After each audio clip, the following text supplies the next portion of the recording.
Pun Anda berada, apa kabar semuanya? Mudahan semuanya sehat.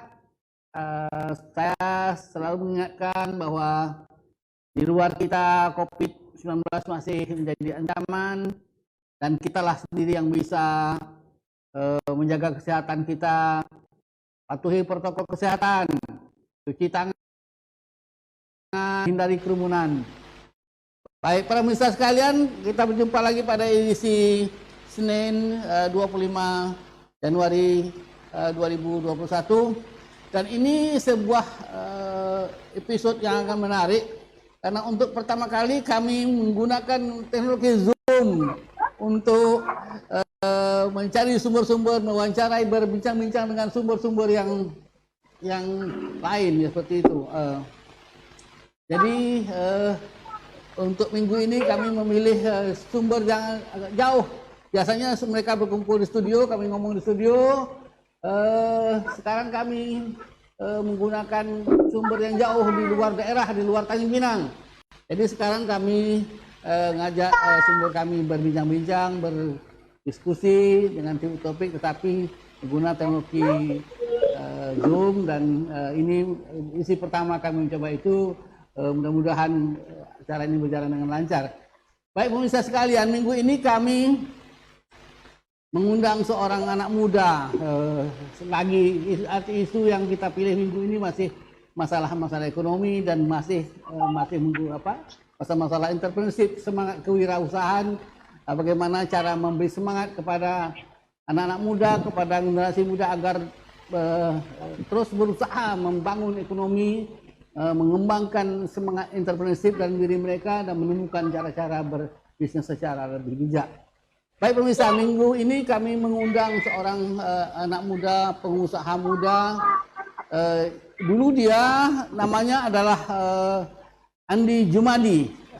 Kami manggil dia Adin. Dulu dia lama di Tanjung Pinang, berkiprah di Tanjung Pinang. Dan dulu siapa di Tanjung Pinang tahu dengan kue kering pretzel yang kalau ada counter yang kita lihat di pelabuhan Tanjung Pinang, ada pretzel di mana-mana, ada kek itu. Nah itu salah satu bisnis awal daripada Andi Jumadi ini. Tapi kemudian setelah beberapa tahun menggeluti bisnis kuliner itu, dia memilih pulang kampung, mencari bisnis baru, dan di sana dia membangun sebuah bisnis baru di sektor pertanian dengan membangun sebuah perkebunan hortikultura, menanam cabai, menanam bawang dan lain sebagainya. Nah, kita kepingin dengar cerita dia bagaimana Adin memilih bisnis, bagaimana dia mengembangkan bisnis, dia jatuh bangun dengan usaha itu. Ini orangnya agak aneh soalnya, karena dia ini sarjana farmasi, mesti jadi apoteker dia. Kerja buka apotek, ini dia menjadi tukang cangkul, membangun tanam cabai dan tanam bawang. Nah, ini sebuah revolusi luar biasa menurut saya ini dalam mindset seorang anak muda. Maka itu pantaslah dia mau mengaku dirinya sebagai petani milenial ketimbang seorang salam semua pemirsa Highway Tanjung Pinang TV. Kami mengucapkan terima kasih kepada guru kami Dato' Rida Kaliamsi dan seluruh kru Tanjung Pinang TV untuk mengundang kami sebagai narasumber. Perkenalkan, nama saya Adin. Saya domisili saat ini lagi di Dabok Singkep, Kabupaten Lingga. Sebenarnya saya sebelumnya lama di Tanjung Pinang. 1 tahun terakhir ini kita fokus di Dabok, Lingga, bangun bisnis pertanian, hortikultura. Nah, basic kami hari ini memang swasta. Memang kalau menurut saya anak muda saat ini harusnya tuh kita lebih lebih berpikir gimana kita bisa survive, gimana kita terus bergerak. Salah satu opsinya adalah kita bisa mencari alternatif di bisnis, karena untuk menjadi wira swasta peluang-peluang bisnis yang saat ini mudah sekali bisa kita dapatkan ilmu di internet, dan kita mudah sekali untuk berjualan tuh. Jadi kalau menurut saya di bisnis ini merupakan sebuah pilihan yang bagus, alternatif bagi anak-anak muda milenial saat ini. Nah, kalau hari ini kami sebagai petani milenial, ya Ya Tok, mungkin seperti itu Tok. Ya, sejak kapan anda memulai menjadi seorang usahawan, seorang pengusaha sekarang katakanlah sebagai usaha apapun yang anda mulai? Sejak kapan anda terjun? Apa mulai dari sejak sebelum kuliah atau seperti apa anda sudah mencintai dunia usaha? 2012, 2013 saya mulai usaha Tok. Usaha laundry, hanya bermodalkan brosur. Brosur saya sebar-sebarkan, kemudian alhamdulillah saya punya 5 laundry, 5 cabang.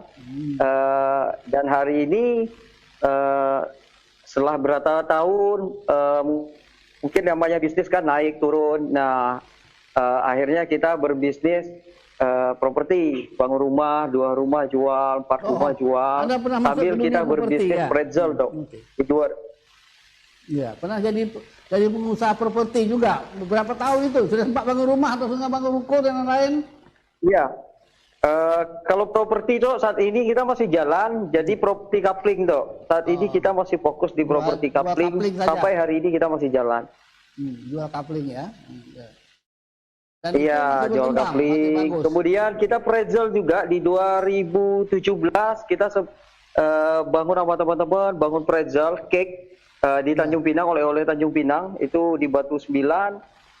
Kita bangun selama 3 tahun, tapi alhamdulillah hari ini sukses kita kasih ke baker Toh. Jadi yang jalankan hari ini baker kita sendiri. Nah, kita ke bisnis yang lain. Nah, jadi memang tantangannya bisnis ini yang penting kita terus jangan menyerah, kita terus bangkit, kita terus bergerak Toh. Kalau bagi anak muda ya bukan anak muda namanya Toh, kalau nggak semangat, kalau nggak berani. Pretzel itu apa handicap, apa kesulitan untuk mengembang, jadi bisa katakanlah bisa jadi lebih besar lagi, bisa katanya Anda ganti merek lagi, membuat merek baru saya dengar ya, teman-teman Anda, satu grup Anda itu cake-nya menjadi punya ada satu merek baru lagi, apa mereknya itu yang Anda? Iya, kalau pretzel ada juga, kita ada buat yang untuk yang di bawah harga rendah, itu kita buat dapur Pinang Dok. Jadi dapur Pinang kita buat sama-sama sama teman-teman. Nah, itu lebih kepada cake yang biasa, marketnya menengah ke bawah. Saat ini kita masih jalan Dok, masih jualan, tapi lebih fokus jualannya online. Jadi back to basic.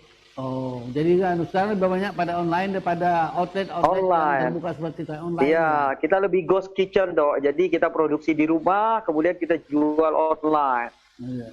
Dan ini jual online-nya sampai keluar lagi ke Pulau Riau, masih di Tanjung Pinang juga, masih di sini saja atau sudah jual ke Pekanbaru, ke Jakarta, kemana-mana, pengiriman yang pretzel dan. Kalau alhamdulillah saat ini kita masih fokus di lokal aja Toh.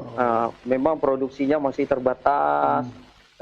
Memang di masa COVID ini terasa sekali.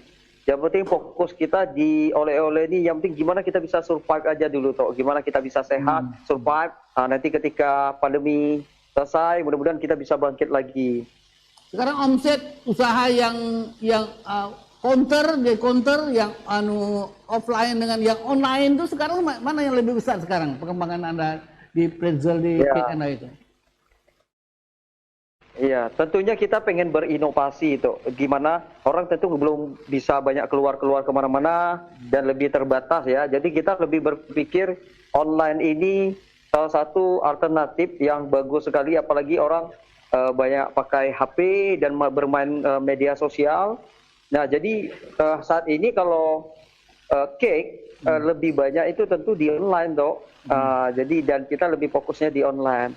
Tapi hari ini kami di manajemen sendiri yang dipercayakan itu kakak saya sendiri, itu ada bakernya, itu Kak Atik yang mengelola. Nah, saat ini kami fokusnya di bisnis pertanian di Janap Farm. Jadi cake-nya tetap jalan, tapi pemasarannya sudah menggunakan media online, mencari pasar-pasar baru, tapi pasarnya masih di Tanjung Pinang, belum sempat keluar. Itu faktor ketahanan produknya atau apa yang belum bisa ini kan di Tanjung Pinang sekarang sudah ada beberapa produk kuliner juga, misalnya epok-epoknya Ibu Eka Sari sudah mulai menerobos pasar-pasar ke luar Tanjung Pinang begitu. Iya. Ya kalau saat ini sebenarnya toh kita belum begitu fokus ya di oleh-oleh. Jadi karena kita ada fokus kita 90% itu di pertanian. Jadi kita yang penting karyawan kita bisa bergerak terus, kemudian Pretzel bisa jalan terus dan kita bisa survive, itu udah syukur alhamdulillah. Jadi memang hari ini fokus kita tuh di pertanian dan di properti coupling ini toh. Jadi 3 lah bisnis Anda sekarang. Properti tetap jalan, laundry sudah tutup, tidak lagi, laundry sudah dihentikan. Jadi laundrynya sudah tutup, tinggal ke oleh-oleh, Pretzel, kemudian propertinya masih tetap tapi jual kapling tanah, dan kemudian Anda sekarang pindah ke sektor pertanian dan masuk ke wilayah pertanian sana itu. Jadi ilmu farmasi Anda masih belum digunakan secara to the point, misalnya buka apotek, jual obat ini, atau ikut terlibat dalam bisnis kopi sekarang, memproduksi masker macam-macam seperti itu. Masih jadi Anda lebih alhamdulillah saat ini belum bergeser jauh bergeser jauh, masih bergeser jauh, dari makin jauh, menurut saya makin jauh dari oleh-oleh pindah ke sektor pertanian. Baik para pemirsa sekalian, Din, kita break dulu pada sesi yang pertama ini. Kita sudah dengar cerita Adin bagaimana dia jatuh bangun, mulai usaha laundry, dia tutup, kemudian dia bangun bisnisnya properti bersama teman-temannya, tapi masih terbatas pada jual kapling. Kemudian dia masuk ke bisnis oleh-oleh, dia tetap jalan tapi masuk pasar online, dan sekarang dia ke sektor pertanian. Nanti kita bincang lagi. Yang menarik, kabar saya dapat informasi bisnis Anda yang Janah Farm ini, yang pertanian ini menarik, sesuatu yang baru, sesuatu yang luar biasa. Artinya